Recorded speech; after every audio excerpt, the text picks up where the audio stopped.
véritablement parler de la sagesse. On va comme développer un thème aujourd'hui. Nous allons prendre beaucoup de versets en fait, donc ça va plus ressembler, ça va sortir un peu du cadre de ce qu'on fait d'habitude, un peu voilà prophétique. Mais le message en lui-même est prophétique parce que c'est un message qui est d'actualité certainement pour chacun d'entre nous aujourd'hui. Et donc ce sera de se voler disons un message prophétique, mais qui va tirer un peu plus vers peut-être une forme d'enseignement en fait, puisque nous allons prendre 10 aspects.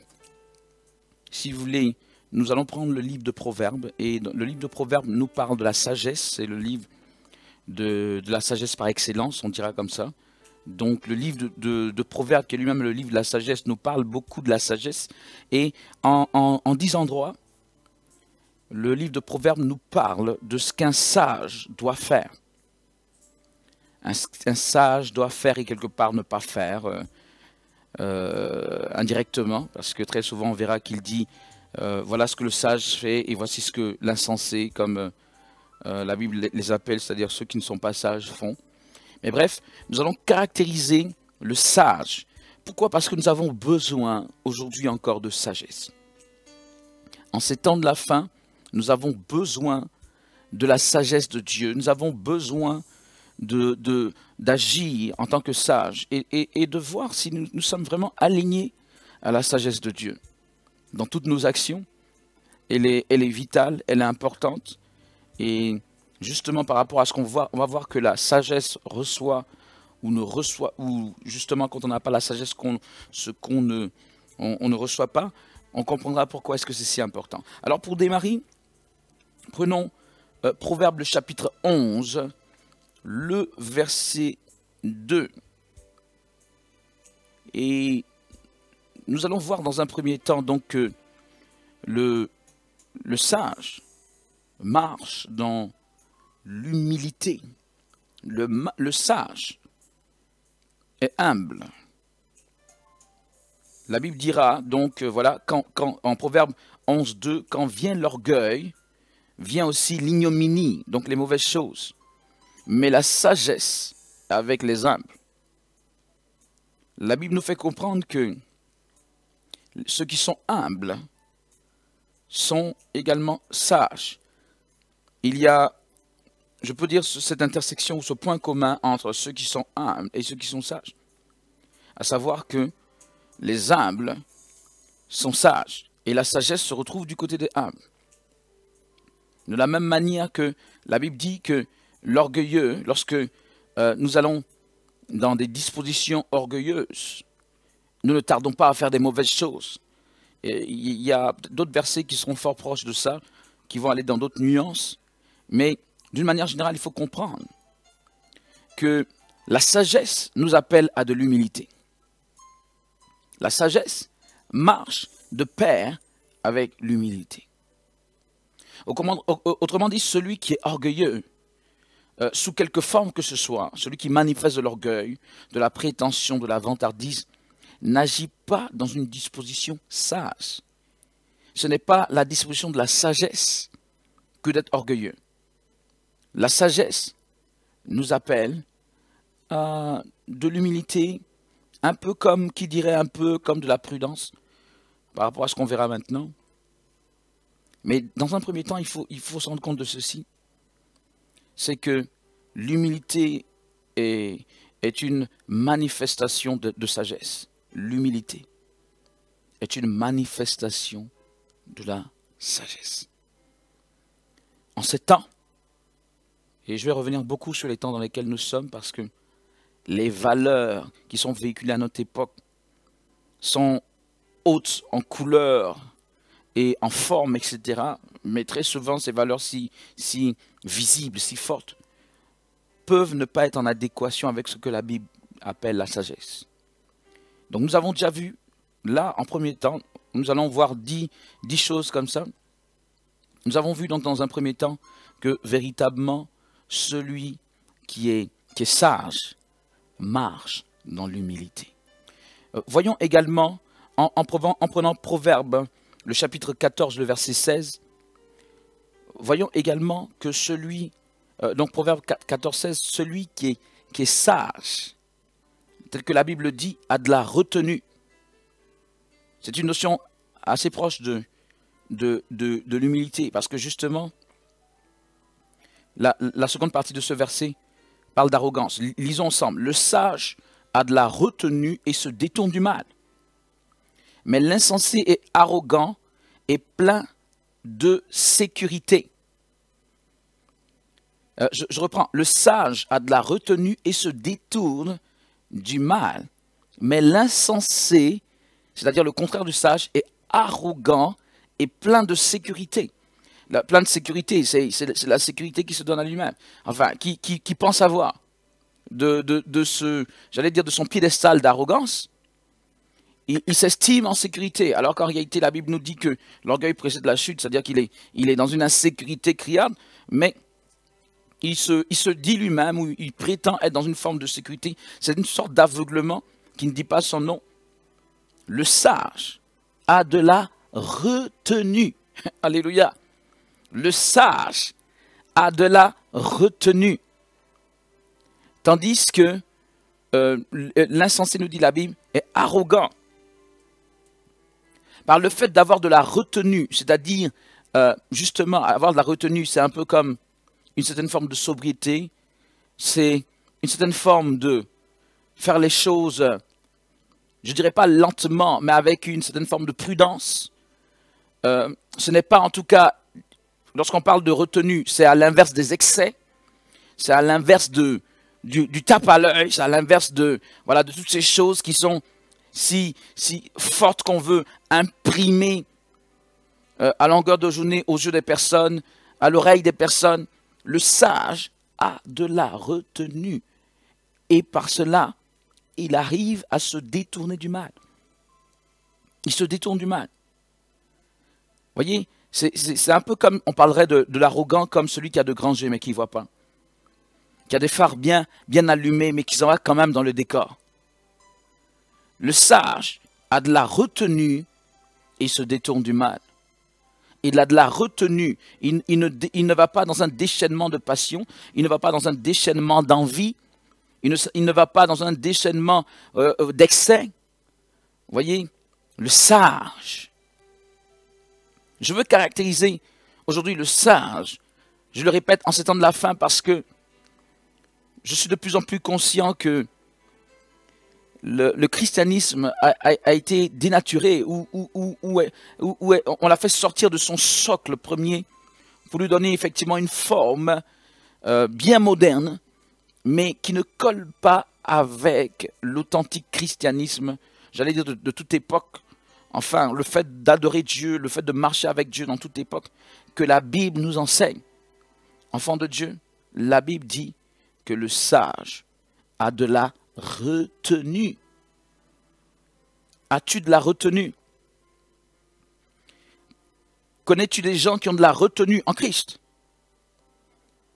Qui ne font pas étalage de ce qu'ils ont ou de ce qu'ils font? Qui ne font pas étalage de prétention? On entend des gens, quand ils prêchent, du début jusqu'à la fin, c'est leur message est basé sur eux-mêmes. C'est vrai que on peut être des modèles pour d'autres personnes, gloire à Dieu. Mais il n'est jamais dit que notre message doit être basé sur nous en tant que modèle. Le message doit être basé sur le modèle des modèles. Par excellence, le modèle, c'est Jésus-Christ, duquel nous aussi nous copions. Et quand bien même d'autres personnes s'inspiraient de nous, il ne faut pas en aucun cas donc détourner leur attention vers nous plutôt que de l'envoyer vers Christ. Le sage a de la retenue. Bien-aimés, retenons par cela que le sage ne va pas dans un certain nombre d'excès. Alléluia. Et voilà, dans ce même cadre de retenue, on va prendre un troisième passage, mais qui rentre dans celui-là pour corroborer en fait ce qui a été dit. Proverbe 29, 11. Proverbe 29, 11, il est écrit voilà, l'insensé met en dehors toute sa passion. Vous voyez, c'est le déchaînement de la passion. L'insensé met en dehors toute sa passion, mais le sage la contient. Il n'est pas dit que le sage n'a pas de passion. Il n'est pas dit que le sage n'a pas de zèle. C'est pas ce que la Bible dit. La Bible ne dit pas que le sage est froid, qui est comme mort là. Non. La Bible dit que l'insensé va dans tous les sens. Il utilise le prétexte de sa passion pour aller dans toutes sortes d'excès. Tandis que le sage, malgré le zèle qu'il anime, demeure dans une forme de retenue telle qu'on l'a vu. C'est-à-dire qu'il contient cela. Parce que n'oublions pas que c'est à travers nous, serviteurs ou même chrétiens, que d'autres sont censés connaître Jésus. Il ne serait pas bon, je veux dire, est-ce qu'on peut se rendre compte que nos attitudes peuvent conduire quelqu'un au salut comme nos attitudes peuvent éloigner quelqu'un du salut? Naturellement, nous aimerions tous entendre que nos attitudes conduisent les gens au salut, mais examinons les choses à la tête froide, si vous voulez. Examinons nos comportements, examinons nos attitudes. N'y a-t-il pas vraiment dans nos attitudes des choses qui pourraient éloigner plutôt les gens de Christ? Éloigner ces personnes qui doivent aller au salut, les éloigner du chemin du salut. Bien-aimés, notamment les excès. La Bible parle effectivement d'un déchaînement de passion. La Bible parle de certains excès. Et aujourd'hui, c'est vrai que nous prenons comme prétexte le fait que Dieu bénisse, ce qui est un fait. Mais si vous voulez, nous travestissons le fait que Dieu bénisse par toutes sortes d'excès. Nous pervertissons le fait que Dieu bénisse en y ajoutant toutes sortes d'excès. Je répète, on prend le prétexte que Dieu bénisse pour y ajouter nos excès charnels et par notre manière charnelle de nous comporter, au lieu de conduire les âmes à Christ, nous les éloignons de Christ de par nos excès. Le sage a de la retenue. Par contre, l'insensé met en dehors toute sa passion. Mais la Bible dit, le sage la contient. Alléluia. Cette question revient. Es-tu un sage? Es-tu une sage selon la Bible, selon Christ? Es-tu un chrétien sage? Es-tu un chrétien insensé? Suis-tu un homme de Dieu sage? Ou suis-tu un homme de Dieu insensé? Parce qu'on ne parle pas seulement de chrétiens, on parle aussi des hommes de Dieu. Il faut avoir ce discernement. Voyons donc la troisième chose qu'un sage fait. Le sage, en troisièmement, prenons Proverbe, le chapitre 9, le verset 8. Un sage, le sage, accepte la réprimande. Nous avons vu que le sage est humble, le sage a de la retenue, le sage accepte la réprimande. Proverbe 9, 8 nous dit, ne reprends pas le moqueur de crainte qu'il ne te haïsse. Reprends le sage et il t'aimera. C'est assez particulier. Le moqueur, si tu lui fais une remarque, il le prend mal. Le moqueur, justement, là aussi, c'est pour parler de celui qui n'a pas de sagesse. Celui qui manque de sagesse, quand tu lui fais une remarque, il t'en veut. Il t'en veut. Quand bien même cette remarque aurait été faite pour l'aider à s'améliorer, mais in fine, il t'en voudra. Son esprit ou sa personnalité n'est pas disposée à recevoir quelques remarques que ce soit. Je ne parle même pas de critiques du genre très, très agressives. De simples remarques. Des gens peuvent en vouloir d'autres personnes toute leur vie à cause de simples remarques, faites même dans l'amour. C'est un manque complet de sagesse. C'est un esprit, tel que la Bible dit, c'est un esprit mal disposé. La Bible les appelle les moqueurs. C'est pour dire ceux qui ne marchent pas dans les voies de Dieu. C'est ceux qui ne marchent pas dans les voies de Dieu. Ceux qui se moquent de la loi de Dieu en quelque sorte. Donc, par contre, le sage il te bénira, il t'aimera. Pourquoi? Parce qu'il comprend le bien fondé de ce que tu es en train de lui expliquer. Il comprend que là, ce que tu viens de lui donner va lui permettre encore plus de s'améliorer. Pourquoi? Parce qu'il est sage. Parce qu'il comprend. L'insensé ne comprend pas. Le sage comprend.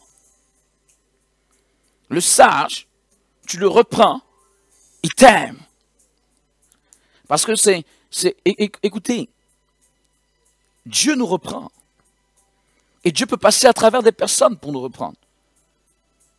Et le fait d'être repris par quelqu'un ne doit pas être un sujet pour nous de réaction vive dès le début, mais surtout en premier lieu d'un discernement. À savoir, Dieu ne me parlerait-il pas à travers cette personne? N'est-ce pas peut-être le Seigneur qui est en train de redresser quelque peu mes voix? Bien aimé, qui parmi nous est parfait en toutes choses? Si tu dis que tu as de la sagesse, accepte que tu sois repris sur certaines choses. Accepte qu'on te dise que là, tu fais mal les choses. Là, tu es en train de dévier. Là, tu t'es trompé. Là, tu as fait une erreur. Tu ne devais pas agir ainsi, tu ne devais pas faire comme... Accepte cela. Tu ne peux pas prétendre être sage et ne pas accepter quelque forme de correction que ce soit. La Bible même dit qu'il ne s'agit pas simplement d'accepter. Le sage envoie le bien fondé. Le sage bénit celui qui lui fait des remarques. Dans l'amour, naturellement. Pas pour détruire quoi que ce soit, mais celui qui lui fait des remarques dans la vérité, dans l'amour, pour l'aider à se parfaire. Le sage aime cette personne. Voici l'attitude du sage. Alléluia. Pourquoi? Parce qu'à ce que je sache, un seul a été parfait sur cette terre, c'est Jésus-Christ.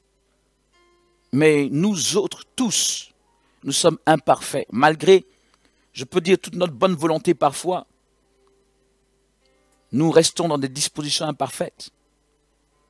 Alléluia. Voilà, nous allons voir une quatrième chose que le sage fait. Le sage. Et je dis, ce message nous est donné parce que le Seigneur nous appelle à la sagesse. En cette heure dernière, nous devons avoir des dispositions de sagesse. Alors, prenons donc Proverbe, le chapitre 19, le verset 11. Alors, quelqu'un doit comprendre, je l'ai dit dès le début, que tous les versets vont être en Proverbe parce que nous sommes cantonnés à ce livre de Proverbes qui est le livre de la sagesse par excellence. Il y a certainement d'autres versets qui parlent de la sagesse en d'autres endroits, mais nous sommes limités à ce livre de Proverbes. Proverbe 19, 11. L'homme qui a de la sagesse est lent à la colère et il met sa gloire à oublier les offenses. Waouh! Bien-aimé, l'homme qui a de la sagesse est lent à la colère et il met sa gloire à oublier les offenses. C'est une gloire pour lui d'oublier. Il y a des gens qui n'oublient jamais rien de ce qu'on leur a fait. Je puis dire qu'il y a un problème quant à te définir sage. L'homme qui a de la sagesse. L'homme qui a de la sagesse. La Bible nous dit dans ce verset, ne se met pas en colère rapidement. L'homme qui a de la sagesse, pourquoi est-ce que la Bible parle de se mettre pas en colère rapidement? C'est-à-dire que l'homme qui a de la sagesse, c'est encore comme une forme de prudence. Il n'est pas le plus prompt à condamner. Il n'est pas le plus prompt, si vous voulez, à diaboliser. Il n'est pas le plus prompt à soupçonner quelque chose de négatif ou quelque chose de mal. Et qui plus est, quand bien même des choses peut-être contre lui ou contre d'autres personnes seraient avérées, la Bible dit qu'il est lent à se mettre en colère. C'est un peu comme, c'est pas une bombe à retardement, mais il fait les choses quand même à retardement. Pas une bombe, alléluia, mais il fait les choses à retardement. Autrement dit, c'est peut-être à la deuxième ou la troisième offense qu'il se mettrait un peu en colère. Parce que la Bible dit il est lent à la colère. Et même, et ce qu'il y a de particulier, c'est que même quand il se met en colère, ou même quand l'offense est justifiée, finalement, peu de temps après, il oublie. il oublie très rapidement. Il met sa gloire à oublier les offenses. L'homme sage ou la femme sage ne reste pas à longueur de journée avec les offenses des autres dans sa mémoire ou dans son esprit. La personne sage ne s'emporte pas aux moindres choses que quelqu'un aurait fait contre lui ou contre elle ou contre qui que ce soit lié à lui ou elle. La personne sage reconnaît quelque part qu'en toutes choses, nous sommes tous faillibles. Le fait de le reconnaître ne justifie pas tous les péchés et ne veut pas dire que nous ne nous mettrons pas en colère. Mais cela veut dire que nous ne nous mettons pas en colère aussi promptement. Nous ne sommes pas comme à fleur de peau, parce que il y a des personnes parfois, tu as l'impression qu'elles n'attendent que ça, elles n'attendent que quelqu'un qui va faire quelque chose de travers, paf, pour lui tomber là-dessus, dire des choses, faire sortir des choses. Enfant de Dieu, l'homme sage est lent. La femme sage est lente. L'homme sage est lent à la colère, il est lent.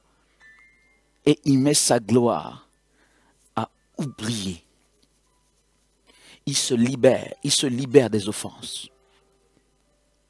Il se libère de ce qu'on a fait de mal contre lui. Il ne le garde pas, il ne le rumine pas tout le temps. L'homme sage, nous dit la Bible. Bien aimé, on peut faire des développements à partir de ces versets. Chaque verset peut aller dans certains développements. Nous survolons, mais c'est pour nous permettre de comprendre quelques caractéristiques essentielles. Et j'ai parcouru le livre de Proverbes, et ce dont je parle finalement, ce sont les caractéristiques essentielles qui sont mentionnées dans ce livre à propos de l'homme sage. Puisque je l'ai parcouru, c'est cela. L'homme sage pardonne. Il ne garde pas l'offense. Dans la même foulée, l'homme sage apaise. Regardons cela ensemble. En Proverbe 29, 8. Proverbe 29, 8. Où il est écrit les moqueurs. Vous voyez, toujours pour parler un peu de ceux qui ne sont pas sages, c'est une expression. Les moqueurs soufflent le feu dans la ville. Mais les sages calment la colère. L'homme sage est un homme de paix. L'homme sage est un homme qui recherche la conciliation. Oui, il recherche l'apaisement. La Bible dit que les moqueurs, eux, ils attisent le feu dans la ville. S'ils avaient une ville à portée de main, la ville serait embrasée. Bon, si c'est une famille, la famille sera embrasée. Si c'est un couple, ça va être embrasé. Si c'est une relation effectivement familiale ou une relation professionnelle, ça va être embrasé. Parce qu'ils ne savent pas calmer le jeu. Ils ne savent pas apaiser les choses. L'homme sage est par définition, selon la Bible, quelqu'un qui recherche la paix et qui recherche la conciliation, qui recherche à apaiser, qui recherche à calmer. Tel que la Bible dit, qui recherche à calmer la colère. Que la colère soit justifiée ou pas, l'homme sage cherche à la calmer. Ce n'est pas une question de savoir qui a tort ou qui a raison. Si un homme ou une femme est sage, je suppose que tu arrives dans un couple où les gens sont en train de se battre. Celui qui est sage ne va pas ratiser la flamme parce qu'il découvre qu'il y a eu telle chose. Ah, ouf, il y a eu ça. C'est pas possible. Attends, tu vas pas laisser ça. Tu peux pas laisser ça. Toi, on t'appelle pour résoudre le problème. Et voilà, tu ravives encore plus le mal ou la douleur dans le cœur d'une personne.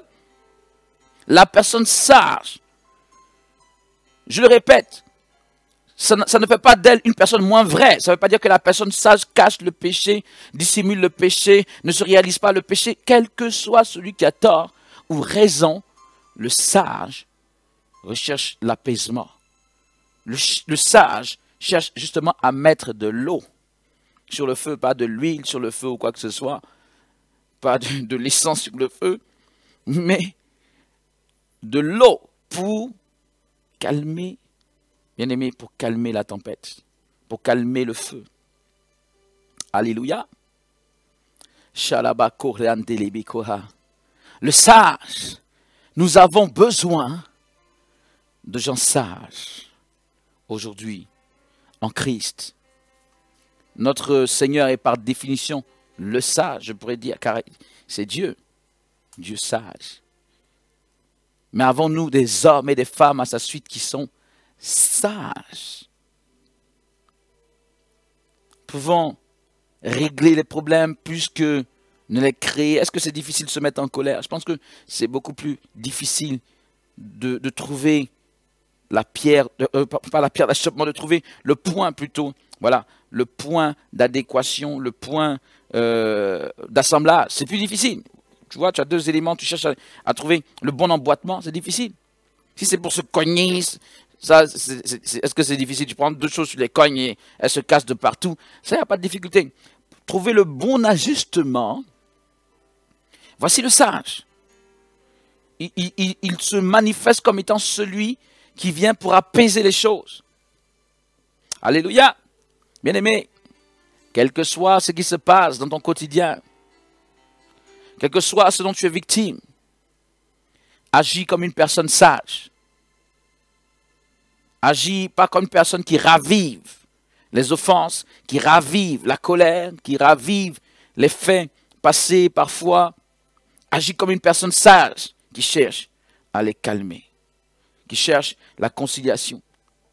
Nous allons basculer dans un autre registre, le sage.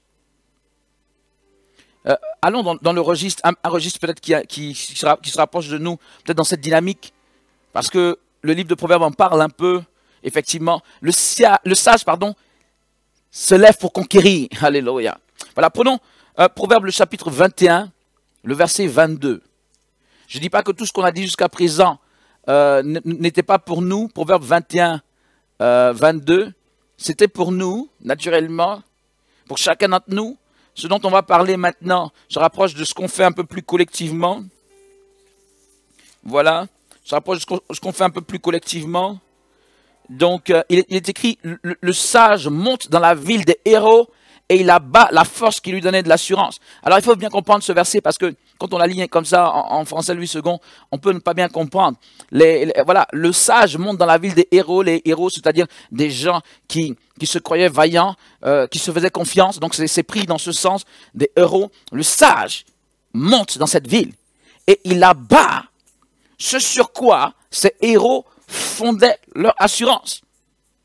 Ces héros, je le dis, c'est pas dans le sens absolu de l'héros parfait, c'est plutôt dans le sens de celui qui se dit être valeureux, donc des vaillants hommes. Dans ce cas d'espèce, ces vaillants hommes sont les ennemis du sage, ok? C'est pas les amis, donc c'est pas vaillants hommes dans le sens, dans le bon sens du terme, ce sont la Bible parle de héros ainsi pour dire des gens qui se constituent comme des forteresses eux-mêmes déjà. Et non seulement ils se positionnent comme des forteresses, mais ils ont certainement quelque chose de commun quelque part dans cette ville qui fait qu'ils sont dans cette assurance. Mais la Bible dit que le sage se lève pour conquérir. Alléluia. Le sage se lève pour conquérir les forteresses, pour abattre les forteresses. C'est le terme qui doit être utilisé là, qui colle le plus à ce verset. C'est vrai que quand on regarde comme ça, on ne le voit pas. Mais le sage, et c'est bon pour nous maintenant, cette heure, ce que je suis en train de dire, le sage se lève, il a la force, il a l'autorité, il a l'intelligence, il a la stratégie, il a le pouvoir, et je peux dire dans notre cas très spécifique, il a l'onction pour abattre les forteresses.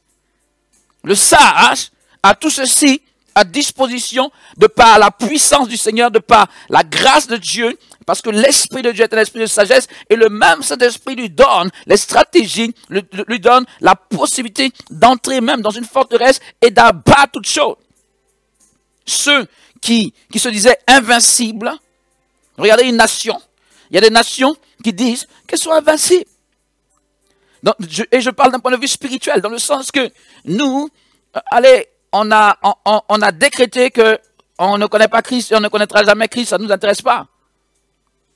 Bref, des gens en haut décrètent et ils influent sur tout le monde dans une certaine forme d'ignorance.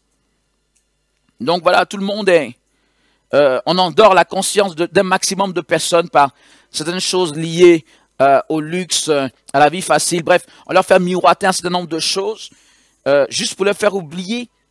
C'est comme une anesthésie, mais de courte durée, parce que forcément, les gens vont revenir à eux-mêmes dans cette vie difficile.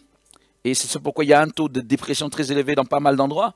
Les gens reviennent à eux-mêmes. Mais bref, bien aimés, on leur fait croire qu'on n'a pas besoin de Christ. Ce sont des forteresses. Mais la Bible dit que le sage, celui qui marche avec l'esprit de sagesse, celui qui marche avec l'esprit de Dieu, il peut trouver la solution. Il n'y a pas de forteresse, en clair, il n'y a pas de forteresse qu'un sage ne puisse pas abattre. Celui qui est animé par l'esprit de Dieu, qui est l'esprit de sagesse, il n'y a pas de forteresse, parce qu'il n'y a pas de forteresse qui ne puisse pas abattre. Là où, vous savez, c'est ce qu'on appelle la stratégie de Dieu. Dieu va te dire, agis comme ça, regardez face à la muraille de Jéricho, ils ne sont pas allés se ruer sur la montagne. Ils ont suivi l'esprit de sagesse. L'esprit de Dieu qui leur a dit, agissez comme ça, puis faites comme ça. Et quand vous allez faire ça, la muraille va s'écrouler. La forteresse va tomber. Face à une autre ville, l'esprit de Dieu donnerait une autre stratégie. Le sage a l'autorité dans le nom de Jésus d'aller conquérir. Le sage ne reste pas bloqué quelque part. Ça, c'est l'insensé. Le sage n'a pas de prétexte. Le sage ne se dit pas, la Bible dit, l'insensé se dit, ou le paresseux se dit qu'il y a un lion dans les rues. Le sage ne se donne pas de prétexte pour ne pas aller conquérir. Le sage se lève pour conquérir ce qu'il doit. Et quand bien même, de l'autre côté, on vanterait les mérites, les qualités physiques ou spirituelles de l'ennemi, de l'opposant, la dimension des forteresses, ou soit la soi-disant invincibilité des forteresses, le sage se lève et il conquiert, et il a la victoire. Et lui seul arrive à terrasser la forteresse. De par la sagesse. Là encore, il faut se rendre compte que une vertu cardinale, je peux dire, du sage dans tout ceci, pourquoi est-ce que la Bible en parle ainsi? C'est quand même le fait d'être sensible à Dieu et d'obéir à Dieu. Voilà, la crainte de l'Éternel est le commencement de la sagesse, nous dira la Bible. Dans ce même livre du Proverbe, on n'a pas pris ce verset, il est vrai, mais bon, ça c'est la base en principe que tout le monde connaît. La crainte de l'Éternel, c'est-à-dire le fait de suivre Dieu quand même, le respect de Dieu. La crainte englobe pas mal d'éléments, mais il y a le fait d'obéir à Dieu dans la crainte de Dieu. Strictement à Dieu, je dirais même. C'est le commencement de la sagesse. Le sage, par le fait qu'il discerne les voies de Dieu et qu'il les suit surtout, qu'il obéit, qu'il s'y soumet, il remporte toutes les victoires. Quand bien même on parlerait de forteresse imprenable. Enfant de Dieu, serais-tu face à une certaine forteresse? Ou même dans cette dynamique, serions-nous face à des forteresses? Soit. Il n'a jamais été dit que les forteresses n'existaient pas. La Bible nous dit que si nous sommes animés de la sagesse, si nous marchons dans les voies de sagesse, nous aurons la victoire sur toutes les forteresses. Les forteresses dans les nations, les forteresses dans les maisons, les forteresses dans les régions, les forteresses de toutes sortes. Dans les vies des personnes. Toutes sortes de forteresses. Si nous marchons dans la voie de sagesse. Mais il est clair que si nous ne marchons pas dans la voie de sagesse, les forteresses nous résisteront. Nous n'aurons pas la force de rentrer dans quelque endroit que ce soit et lier l'homme fort. Et donc avoir la victoire et glorifier le nom du Seigneur en plein milieu de cet endroit qui autrefois appartenait à l'ennemi. Si nous ne marchons pas dans la sagesse, si nous marchons dans des voies insensées. Tout à l'heure, nous avons parlé de quelques caractéristiques finalement du sage et même de l'insensé. Si nous marchons dans toutes sortes d'excès, de vaines prétentions, bien aimés, est-ce étonnant que nous n'arrivons pas à abattre les forteresses des villes actuellement, les forteresses des nations, si justement nous marchons dans toutes sortes de choses insensées. Il y a des choses que les gens font dans l'église, même les gens du monde, qui sont un peu, je dirais même pas, qui ont un a priori négatif vis-à-vis de Dieu, mais qui sont tout à fait, comment je pourrais dire, qui ont un peu, voilà, qui ont un peu d'intelligence, comment je peux le dire, sans vouloir blesser qui que ce soit. Mais il y a les gens du monde, il y en a qui, quand ils regardent certaines choses, excusez-moi, il y a des gens du monde, quand ils regardent certains excès qu'il y a dans l'église, bon, ils n'ont même pas besoin de se poser la question, est-ce que je vais y aller ou je ne vais pas y aller, parce que ça ne colle même pas avec le peu de valeur qu'ils ont. Ils sont dans le monde. Beaucoup de gens dans le monde n'ont pas de grande valeur, spirituelle en tout cas, morale, je veux dire. Quelques gens qui ne connaissent pas Christ ont quand même une souche de valeur morale. Il y en a quand même. Et il y a des gens qui sont en Christ, soi-disant, qui ne passent même pas le filtre de certaines personnes dans le monde. Les gens du monde nous jugent pas à cause d'a priori négatifs, ils nous jugent à cause de faits, d'excès. Les mêmes faits d'excès qui sont dans le monde qu'eux-mêmes condamnent, ils les retrouvent dans l'Église. Et là, encore plus grave, justifiés du nom de Dieu. Enfants de Dieu, allons-y pour quelque chose qui nous intéresse aussi, qui va un peu plus dans la question de cette dynamique également. Le sage, et ça c'est un verset bien connu, en Proverbe le chapitre 11, le verset 30. Le sage, nous dit la Bible, s'empare des âmes. Alléluia. Ça nous intéresse pour cette époque dans laquelle nous sommes, pour ce temps dans lequel nous sommes, pour ces actions, peut-être j'allais dire, Proverbe 11, 30 plutôt. 11, 30. Voilà. Donc, voilà, je disais que ça nous intéresse pour ces temps, j'allais dire d'évangélisation dans lesquels nous sommes actuellement. Le fruit du juste est un arbre de vie. Vous savez, la Bible parle de la même chose, mais d'une manière colorée, d'une manière complémentaire. Et le sage s'empare des âmes. Est un arbre de vie, le fruit du juste. Donc, essayons de regarder ce que ça dit. La Bible nous dit que le comportement juste aux yeux de Dieu apporte la vie. Le fruit du juste est un arbre de vie. Enfant de Dieu, le fruit du juste.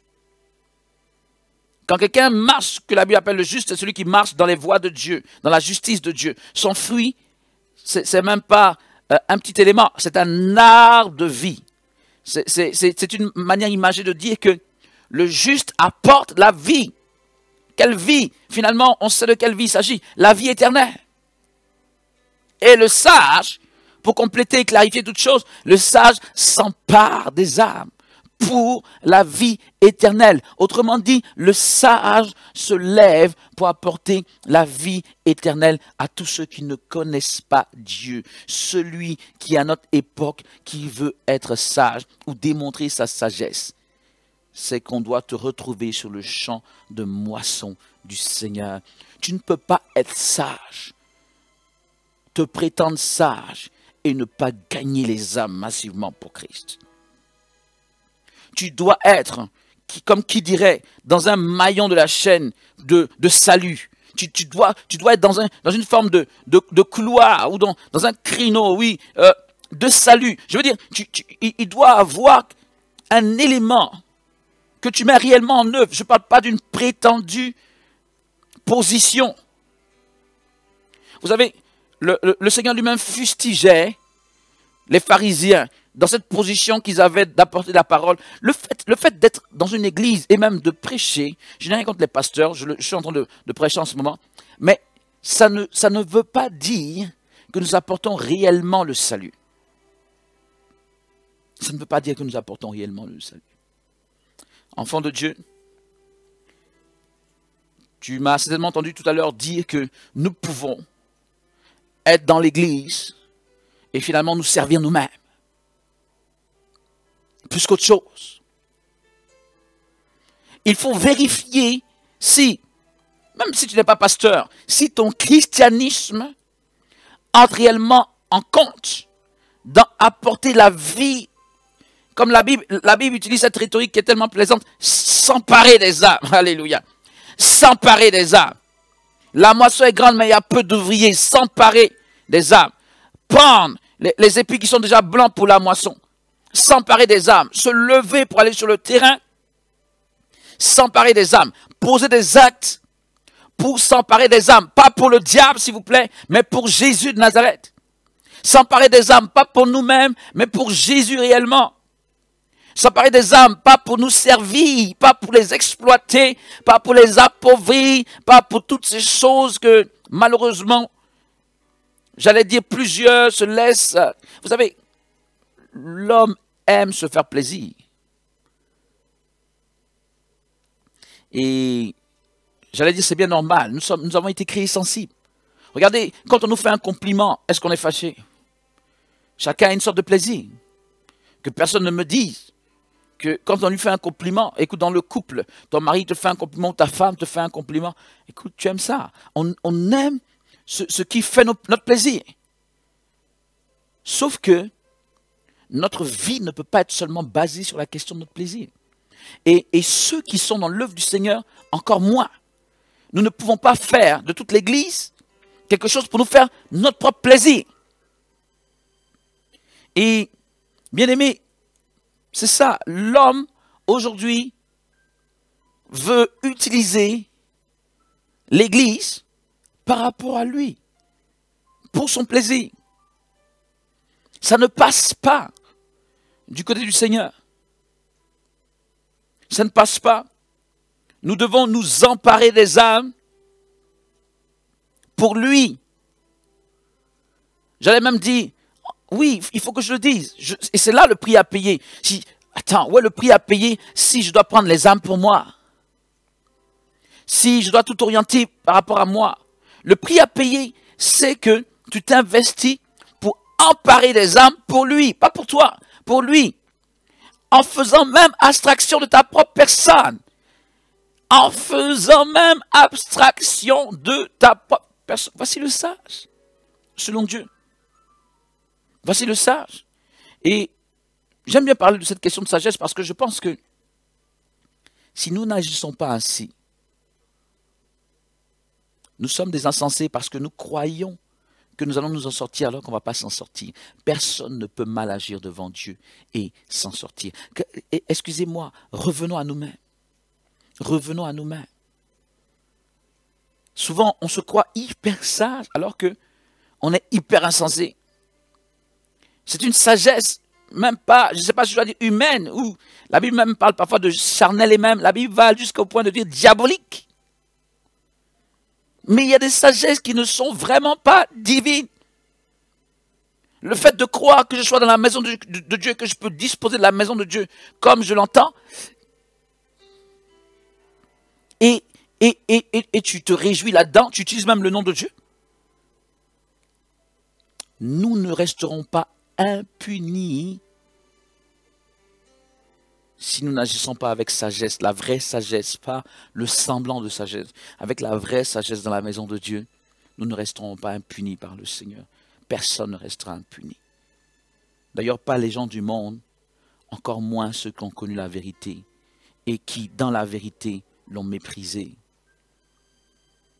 Notre Dieu, vous savez, quand on parle de ces choses, je sais que des personnes peuvent ne pas aimer, mais écoutez, les standards de Dieu ne sont pas les standards des hommes. Ce ne sont même pas les miens. J'ai appris à m'adapter à ces standards. J'ai appris, et je veux encourager qui que ce soit, au lieu de voir que nous sommes trop durs, au lieu de voir que parfois nous exagérons, essayons de voir, ne serait-ce pas les standards de Dieu. Moi, je dois faire un effort sur ma personne pour m'aligner aux standards de Dieu. J'en parle, c'est vrai, peut-être avec une relative facilité. Il n'en demeure pas moins que c'est une lutte également. Écoutez, si on se laissait aller de par notre propre penchant, c'est vrai qu'on serait plus serviteur de Dieu. Ou serviteur de Dieu de nom, faisant beaucoup de dégâts dans l'Église. Et ce serait très déplorable. On pourrait se retrouver dans le monde, bien aimé. Ce que je veux dire, c'est que les standards qui sont les nôtres, ce sont les standards qui nous font tenir debout aujourd'hui et être devant vous comme des serviteurs de Dieu. Si nous abandonnons la rigueur de ces prescriptions, nous allons dévier bien loin. Au lieu de se dire que tout ceci est bien compliqué, tout ceci est trop complexe pour moi. Oh, les gens ils exagèrent. Au lieu de se dire cela, rappelle-toi que lorsque on refuse d'être rigoureux, c'est en ce moment qu'on dévie et après on entend parler des gros scandales qu'il y a dans l'Église. On se pose toujours des questions. Mais comment un homme de Dieu a pu arriver à ce point? Bien aimé, ça commence par justement le fait de ne pas vouloir strictement coller aux standards de Dieu, à la rigueur de Dieu. Le fait de se dire que nous sommes des hommes, Dieu nous donne à nous nos standards, lui il a les siens. Bon, allez, on essaye, mais en réalité c'est pour dire, voilà, on fait ce qu'on peut, restons dans nos standards. Et voilà, on manage la chose comme ça, on est dans la maison de Dieu, mais on fait les choses par rapport à nos propres standards. Et de fil en aiguille, lorsqu'on a de telles dispositions, on dévie. Allons-y, et on va aller dans le sens donc de finaliser tout ceci et de faire quelques prières. Alléluia. Ce message nous est donné, j'ai dit que c'était un peu comme un enseignement, c'est pour nous instruire sur ce que la Bible dit à propos de la sagesse. Dans le but naturellement que nous puissions nous remettre en cause et nous puissions nous remplir de la sagesse de Dieu, pas de notre propre sagesse. Alors, allons dans certaines choses très positives qui arrivent à ceux qui sont sages. Et nous allons vers la fin. Le sage, voyons en Proverbe, le chapitre 3, le verset 35, le sage hérite la gloire. Alléluia. Voilà, c'est ça. Tellement de gens cherchent ces choses de Dieu, mais ne comprennent pas que la voie, ce n'est pas leur propre sagesse, mais c'est d'adopter la sagesse de Dieu. Quand bien même la sagesse de Dieu, dans un premier temps, se rapprocherait plus d'un dépouillement, je l'ai dit, faire abstraction de sa personne, plus que de rechercher les choses pour soi-même. Mais la Bible dit qu'en fin de compte, nous voyons là, la Bible dit les sages hériteront la gloire, mais les insensés ont la honte en partage. On ne peut pas s'amuser dans la maison de Dieu, sinon la honte tombe sur nous. Les sages arrivent à la gloire. Quelle gloire? La gloire de Dieu. Par la gloire des hommes, Dieu leur communique. C'est pourquoi, finalement, c'est pourquoi la Bible parle d'héritage, hériteront. C'est-à-dire que, certes, si vous voulez, ce n'est pas leur quête quotidienne, ce n'est pas leur préoccupation, ce n'est pas leur lutte surtout quotidienne ou intestinale, la gloire de Dieu, bien aimé, comme une concurrence personnelle ou une lutte personnelle. Non. Leur lutte, c'est de marcher selon les voies de Dieu, qui finalement les récompense avec sa gloire. La gloire qui est attachée à sa personne, donc la gloire de Dieu. Les sages héritent la gloire. Allons dans ce même sens. Les sages, donc, reçoivent la bénédiction de Dieu. On le voit en Proverbe, le chapitre 21, le verset 20. Les sages, donc, voyons comment est-ce que la Bible, voilà, Proverbe 21, 20, voyons comment est-ce que la Bible formule 21, 20. La Bible dit, de précieux trésors et de l'huile sont dans la demeure du sage. Alléluia. Il ne s'en vante pas, parce que dès le moment où il s'en vante, il n'est plus sage. On a vu dès le départ que le sage marche dans l'humilité et que l'arrogance s'éloigne je veux dire, la sagesse et l'arrogance ne vont pas de pair. La Bible dit, pour compléter ce passage que nous venons de lire, la Bible dit que l'insensé, voilà, de précieux trésors et de l'huile sont de la demeure du sage, mais l'homme insensé les engloutit. Ceux qui n'ont pas de sens, ils ne savent rien conserver. Ils ne savent rien conserver. La Bible dit, de précieux trésors donc, et de l'huile sont dans la demeure du sage, mais l'insensé les engloutit tous.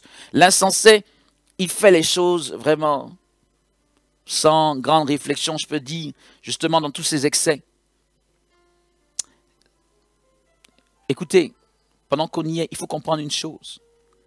Celui qui marche selon les voies de Dieu reçoit la bénédiction de Dieu.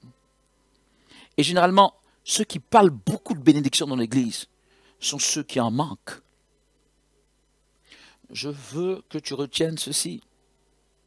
La bénédiction est le partage ou l'héritage de ceux qui marchent correctement dans les voies de Dieu. Et que le plus souvent, ceux qui parlent beaucoup de bénédiction dans l'Église, qui prêchent la bénédiction, qui demandent de faire des offrandes pour la bénédiction, etc., le plus souvent, c'est ceux-là même qui n'ont pas cette bénédiction, qui courent derrière cette bénédiction. Si tu marches dans les voies de Dieu, c'est la bénédiction qui va te courir après. Quand tu ne veux pas marcher dans les voies de Dieu et que tu veux utiliser tes propres méthodes, à savoir parler toujours de la prospérité, etc., et faire ce que tu veux, elle t'en manque, tu en manques. Et c'est parce que tu en manques que tu passes ton temps à en parler. C'est parce que tu en manques que tu passes ton temps à en parler. Le Seigneur ne nous a pas demandé de parler autant de la prospérité, de la bénédiction. Ce n'est pas écrit dans la Bible. C'est un travers actuellement. Ce n'est pas l'orientation biblique. Parler autant de bénédiction et de prospérité. Si quelqu'un marche dans les voies de Dieu, la bénédiction et la prospérité de Dieu seront son partage. Et c'est ce que le Seigneur nous demande. Marcher dans ses voies pour hériter, pas en parler à tort et à travers, sur la base de ce qu'il bénit. C'est vrai qu'il bénit, mais il ne nous a pas demandé de parler de ça à tort et à travers. Et le fait d'en parler manifeste que nous sommes dans ce besoin. Et si nous sommes dans ce besoin, ce n'est pas parce que nous en parlons moins et qu'il faut en parler plus, c'est parce que nous n'agissons pas dans ces voies. Enfant de Dieu, terminant, le sage, on aurait pu le mettre un peu plus en amont lorsqu'on parlait d'évangélisation. Le sage guérit par sa parole. On termine par là. Le sage, par la parole, qui est libéré, il guérit. Prenons Proverbe le chapitre 12, le verset 18. Proverbe 12, 18. Qui nous dit, voilà, Proverbe 12, 18, qui nous dit, tel qui parle légèrement blesse comme un glaive, l'insensé, dans ses propos. Il tue. La Bible, elle a même elle dit blesse, mais en tout cas, il fait mal. Dans ses propos. Mais la langue des sages apporte la guérison. C'est bien que finalement qu'on ait terminé par ça, parce que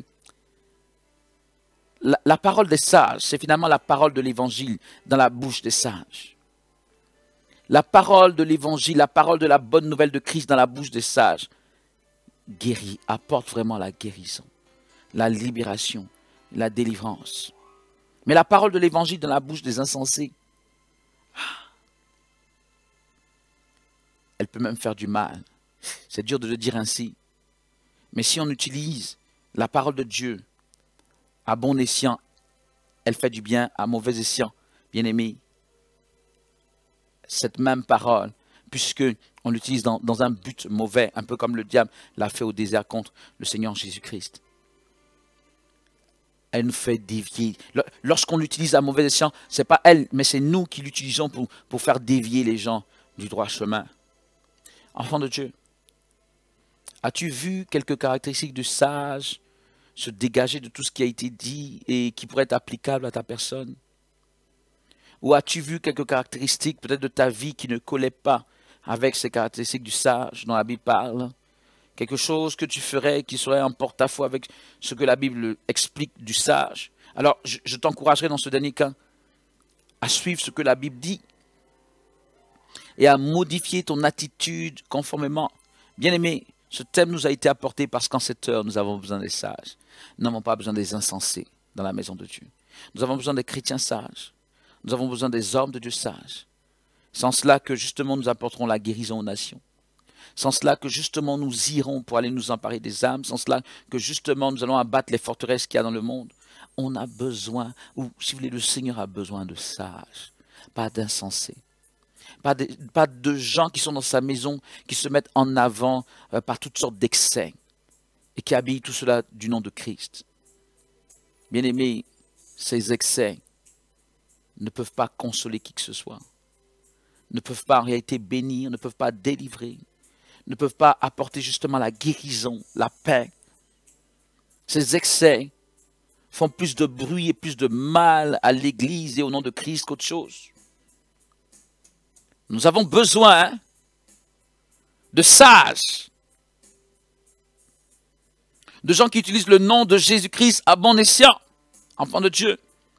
Nous avons besoin des sages. Qui es-tu dans la maison de Dieu?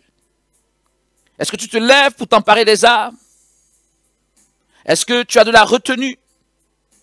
Est-ce que tu marches dans l'humilité? Est-ce que par ta parole, tu apaises les colères, tu calmes les tempêtes, tu donnes la guérison, tu communiques la guérison? Qui es-tu dans la maison de Dieu? Es-tu un sage ou une sage en somme? Ou agis-tu de manière insensée? Peut-être sans te rendre compte, mais cela n'enlève rien en fait que ce soit l'attitude d'un insensé ou d'une insensée. Prenons ce dernier cas, s'emparer des âmes. Le terme est fort, s'emparer des âmes. Le sage reconnaît l'urgence qu'il y a dans le mandat de Dieu et se lève pour s'emparer des âmes. Quelque part, a-t-il besoin de demander la permission à qui que ce soit si le maître du ciel et de la terre lui a déjà donné l'ordre? Il se lève pour prendre, il se lève pour saisir, il se lève pour s'emparer. Et bien aimé, nous allons nous lever pour nous emparer des armes. Nous le faisons peut-être plus ou moins, si vous voulez, avec Réveil TV, etc. Mais nous allons aller sur le terrain maintenant, pour ainsi dire, nous sommes sur le terrain pour nous emparer des armes. Et c'est l'attitude de la sagesse que Dieu attend en cette heure de ses enfants. Pourquoi? Mais le temps est court. Seul l'insensé ne se rend pas compte de l'urgence. Seul l'insensé passe son temps à pavoiser, se donner toutes sortes de prétextes, ne se rendant pas compte dans quel temps nous sommes. Ne se rendant pas vraiment compte. Il le confesse certes, mais il ne se rend pas compte que Jésus-Christ revient vraiment et veut voir nos mains, nos bras chargés d'âme. Ayant été multiplié donc du peu qu'il nous a donné avant de partir. En termes de dons spirituels ou de vision ou d'appel ou quoi que ce soit, de ministère. Seul l'insensé ne se rend pas compte de ce dont on parle et se donne toutes sortes d'autres, peut-être urgences ou d'autres centres d'intérêt. Alléluia. Enfant de Dieu, dis avec moi, tandis qu'on va vers la fin, je veux agir comme un sage, ou je veux agir comme une sage dans la maison de Dieu. Seigneur, aide-moi à agir comme un sage. Seigneur, aide-moi à agir comme une sage. Aide-moi à refléter cette sagesse. Que cette sagesse soit reflétée dans ma vie. Que je marche dans l'humilité. Loin des excès, de la retenue. Que je marche pour m'emparer des armes. Pour conquérir le terrain. Pour renverser les forteresses. Que je marche, en effet, pour hériter la gloire. Que je marche pour communiquer la vie. Que je marche dans ta sagesse. Vous savez, la Bible dit quoi? La Bible dit que la sagesse de Dieu est une folie pour les hommes. Et aujourd'hui, nous avons parlé de la sagesse de Dieu. Alors, lorsqu'on parle de ces choses, elles peuvent sembler vraiment décalées par rapport à d'autres aspirations bien modernes ou bien réelles, entre guillemets, de ce que nous avons. Moi, j'ai besoin d'argent. Moi, je dois payer telle chose. Je dois payer mon loyer. Je dois faire ceci. Ce n'est pas la sagesse de Dieu en tant que telle. La sagesse de Dieu ne te demande pas de te couper de tes responsabilités. Mais la sagesse de Dieu te commande de savoir quelles sont tes priorités. À savoir, qu'est-ce que Dieu te demande en premier lieu pour qu'il te bénisse, justement, par rapport à tous tes besoins. Les sages héritent la gloire. Enfants de Dieu, nous sommes pratiquement au terme donc de ce moment. Et je m'apprêtais à faire une prière, mais nous allons vers la fin, enfants de Dieu. Alléluia. Merci Jésus. Alors comme vous le savez, nous sommes en plein tour de réveil en France. En ce moment. Alléluia. Même en ce moment où je parle. Nous sommes en plein tour de réveil en France. Gloire à Dieu. Que le nom du Seigneur soit béni. Mais quoi qu'il en soit, nous avons... je ferai dans quelques jours une annonce importante en ce qui concerne ce tour de réveil. Parce qu'il y a des modifications importantes à souligner. Notamment dans notre collaboration avec notre partenaire depuis le début, c'est-à-dire Aquilas. Nous sommes en train de prier pour, si vous voulez, réexaminer un certain nombre de choses. Parce que nous avons constaté quelques voilà, quelques petites choses qui n'allaient pas, pour rester donc tout à fait courtois. Mais ça c'est une chose. Dans les prochains jours, je vais donner un peu plus de détails à ce sujet. Mais ça c'est une chose. C'est que, fort peut-être de ce message et de plein d'autres messages que le Seigneur nous a conduits à recevoir ces temps derniers et même depuis pas mal de temps, nous sommes décidés plus que jamais à nous lever, que ce soit dans la nation française et dans toutes les nations. Je ne veux pas forcément tout réduire à la nation française, surtout pour ceux qui nous suivent de par le monde. Mais comprenez que nous nous investissons en France maintenant, pour très bientôt s'investir dans d'autres nations. Et pour ainsi dire, on peut s'investir même dans d'autres nations au même moment, pour peu que toi, tu t'appropries quelque part cette onction de réveil et que tu suives le modèle que nous sommes en train de faire en France. Alors, tout partenaire de réveil qui veut s'investir dans sa nation, rapproche-toi de nous. Et nous allons voir dans quelle mesure est-ce qu'effectivement tu as appelé du Seigneur par rapport à ça, tu es prêt et te donner le soutien spirituel et tout autre soutien nécessaire en la matière. Naturellement en collaboration avec le MNP. Alors je disais simplement pour revenir à la question de la France, que ce tour de réveil se fera. Il y a en ce moment quelques difficultés, et non des moindres, mais aucune difficulté quelle qu'elle soit ne peut nous empêcher d'exécuter ce mandat. Ce mandat que nous avons reçu dans le MNP d'impacter les nations, la France et d'autres nations, n'est pas né avec notre collaboration avec Aquilas qui date de 1 mois et demi à peine. Ce mandat est un mandat depuis longtemps. Pour ainsi dire, nous avons beaucoup prié, nous avons beaucoup parlé, enseigné, etc.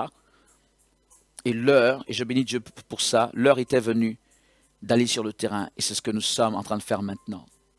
Alors, quel que soit ce qui se passe, parce que je le répète, nous avons constaté des choses qui ne sont pas conformes à nos exigences, nous spirituels, nos exigences, moi en particulier, homme de Dieu, je suis très très strict sur certaines choses. Et voilà, je veux aligner, comme je le disais, je fais un effort pour aligner mes standards à ceux de Dieu. Et je veux marcher dans les standards de Dieu. Donc, quand nous constatons que des choses ne sont pas conformes à ce qu'on souhaite, du point de vue des standards même, si c'était de simples questions d'approche, ok, cela pouvait passer du côté des standards, voilà, du service de Dieu, comme la vérité, la transparence, un certain nombre de choses ainsi. Eh bien, quand on se rend compte que cela ne prend pas le chemin qu'on souhaite, écoutez, on est obligé de prendre des décisions fortes. Et donc, dans peu de jours, je donnerai des détails un peu plus sur cette question. Mais sachez que, avec ou sans Aquilas, cette tournée de réveil, avec ou sans camion podium ou tout ce qu'on veut, cette tournée de réveil se fera dans toutes les villes. Et avec les partenaires de réveil qui viendront avec moi, nous glorifierons le nom de Jésus dans ces villes françaises. L'ennemi se lève, il se déchaîne, il veut faire ceci, il veut faire cela. Continuons à prier. Cela ne nous empêche pas d'accomplir la volonté du Seigneur.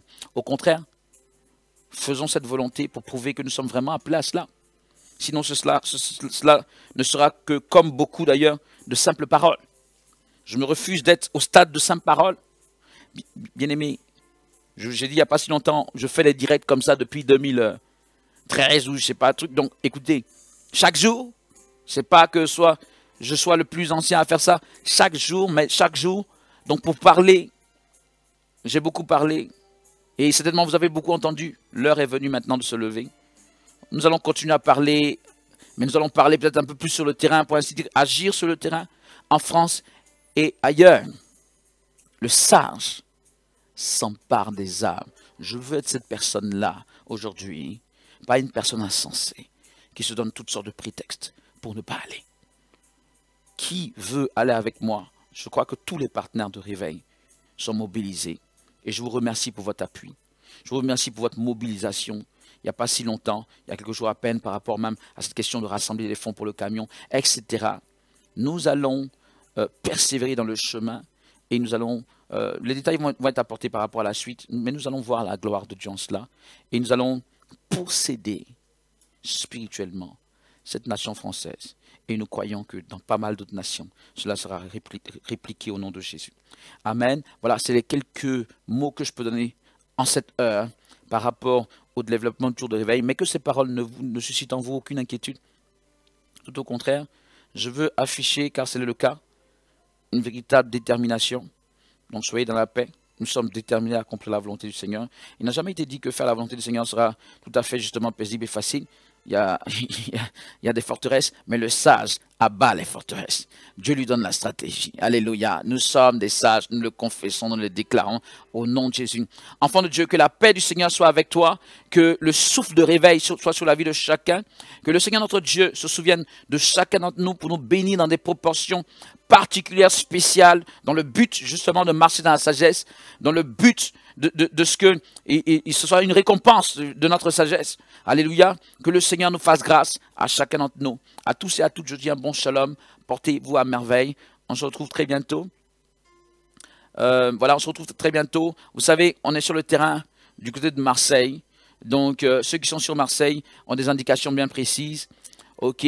Si jamais vous voulez être des nôtres ce samedi, donc du côté de Marseille, donc demain, si vous voulez des nôtres, vous appelez donc allez, la servante Eliane, voilà, au 06 99 43 32 31. Vous l'appelez pour avoir des indications parce qu'on va se déplacer d'endroit en endroit. On ne sera pas dans un seul endroit. Donc pour avoir, si jamais vous êtes venu sur Marseille, soyez en contact avec elle ainsi. Et chaque jour, on vous donnera où est-ce qu'on est pour pouvoir prier, renverser les forteresses de Marseille, évangéliser, déclarer la gloire de Dieu, posséder cette zone et au nom de Jésus, avancer dans le réveil dans toute cette région et dans la France. Que Dieu vous bénisse. À très bientôt. Shalom à tous et à toutes.